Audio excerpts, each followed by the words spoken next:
بسم اللہ الرحمن الرحیم۔ حضرت ذوالنون مصری رحمۃ اللہ علیہ کا تائب ہونا۔ روایت میں آتا ہے کہ کسی شہر نے کسی شخص نے حضرت ذوالنون مصری رحمۃ اللہ علیہ کو آ کر اطلاع دی کہ فلاں مقام پر ایک نوجوان عابد رہتا ہے۔ آپ رحمۃ اللہ علیہ جب اس عابد سے صرف نیاز حاصل کرنے پہنچے تو دیکھا کہ وہ ایک درخت پر الٹا لٹکا ہوا ہے۔ آپ نے نفس سے مسلسل یہ کہہ رہا تھا کہ جب تک تو عبادت الہی میں میری ہمنوائی نہیں کرے گا میں تجھے یوں ہی تکلیف دیتا رہوں گا حتیٰ کہ تیری موت واقع ہو جائے گی۔ یہ واقعہ دیکھ کر آپ رحمۃ اللہ علیہ کو ترس آ گیا اور آپ رحمۃ اللہ علیہ نے رونا شروع کر دیا۔ جب اس نوجوان عابد نے پوچھا کہ تم کون ہو جو ایک گنہگار پر ترس کھا رہے ہو، یہ سن کر آپ رحمۃ اللہ علیہ نے اسے سلام کیا اور مجاز پرسی کی۔ اس نوجوان نے بتایا کہ کیونکہ یہ بدن عبادت الہی پر آمادہ نہیں ہو رہا اس لیے اسے سزا دے رہا ہوں۔ آپ رحمۃ اللہ علیہ نے کہا کہ میں سمجھا شاید تم نے کسی کو قتل کیا ہے یا کوئی بڑا گناہ سرزد ہو گیا ہے۔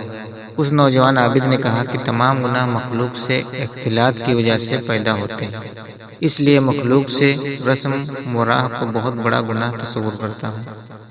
آپ رحمۃ اللہ علیہ اس نوجوان عابد سے متاثر ہوئے اور کہا تم واقعی عابد ہو۔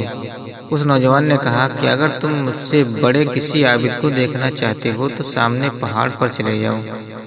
آپ رحمۃ اللہ علیہ پہاڑ پر چلے گئے۔ جب وہاں پہنچے تو دیکھا کہ ایک نوجوان جس کا پیر کٹا ہوا باہر پڑا تھا، اس کا جسم کیڑوں کی خوراک بنا ہوا تھا۔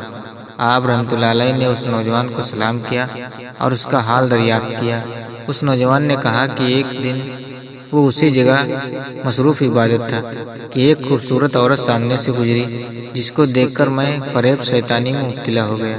اس کے نزدیک پہنچ گیا تو اسی وقت آواز آئی کہ اے بے غیرت، 30 سال کی خدا کی عبادت و اطاعت میں گزار کر آج شیطان کی عبادت کرنے چلا ہے۔ لہٰذا میں نے اسی وقت اپنا ایک پاؤں کاٹ لیا کہ گناہ کی طرف پہلا قدم اسی نے اٹھایا تھا۔ آپ رحمۃ اللہ علیہ میرے پاس کیوں آ گئے؟ اگر کسی عابد کو دیکھنا ہی ہے تو پہاڑ کی چوٹی پر چلے جائیں۔ آپ رحمۃ اللہ علیہ نے پہاڑ کی چوٹی پر چڑھنے کی کوشش کی لیکن ناکام رہے۔ اس عابد نے آپ رحمۃ اللہ علیہ کو خود ہی ان بزرگ کا قصہ سنانا شروع کیا کہ پہاڑ کی چوٹی پر جو بزرگ ہیں، ایک دن کسی نے ان سے کہا کہ روزی محنت سے حاصل ہوتی ہے۔ بس اسی دن سے انہوں نے عہد کر لیا کہ جس روزی میں مخلوق کا ہاتھ ہوگا میں اسے استعمال نہیں کروں گا۔ جب انہیں بغیر کھائے پیے کئی دن گزر گئے تو اللہ تعالیٰ نے شہد کی مکھیوں کو حکم دیا کہ ان کے گرد جمع ہو کر ان کو شہد فراہم کریں، چنانچہ وہ وہی شہد استعمال کرتے ہیں۔ آپ رحمۃ اللہ علیہ ان درویشوں سے نہایت متاثر ہوئے اور ارادہ کیا کہ وہ بھی اسی وقت عبادت وردیازت میں مشغول ہو جائیں۔ اسی دوران آپ رحمۃ اللہ علیہ نے جب پہاڑ سے نیچے تشریف لائے تو ایک پرندے کو دیکھا جو اندھا تھا۔ آپ رحمۃ اللہ علیہ نے سوچا کہ اس کو نہ جانے رزق کہاں سے مہیا ہوتا ہوگا، چنانچہ آپ رحمۃ اللہ علیہ وہیں بیٹھ گئے۔ اس پرندے نے اپنی چونچ سے زمین کریدی جس میں سے سونے کی پیالی برآمد ہوئی جس میں تل بھرے ہوئے تھے۔ اس پرندے نے تھوڑی سی زمین اور کریدی تو اس میں سے چاندی کی پیالی برآمد ہوئی جس میں گلاب کا عرق موجود تھا۔ چنانچہ وہ پرندہ تل کھا گیا اور گلاب کا عرق پی لیا۔ اس کے بعد وہ درخت پر جا کر بیٹھ گیا اور وہ پیالیاں غائب ہو گئیں۔ آپ رحمۃ اللہ علیہ نے یہ دیکھا تو آپ رحمۃ اللہ علیہ نے توکل پر کمر باندھ لی اور ایک جنگل کی راہ لی۔ جنگل میں آپ رحمۃ اللہ علیہ کو اپنے پرانے دوست مل گئے۔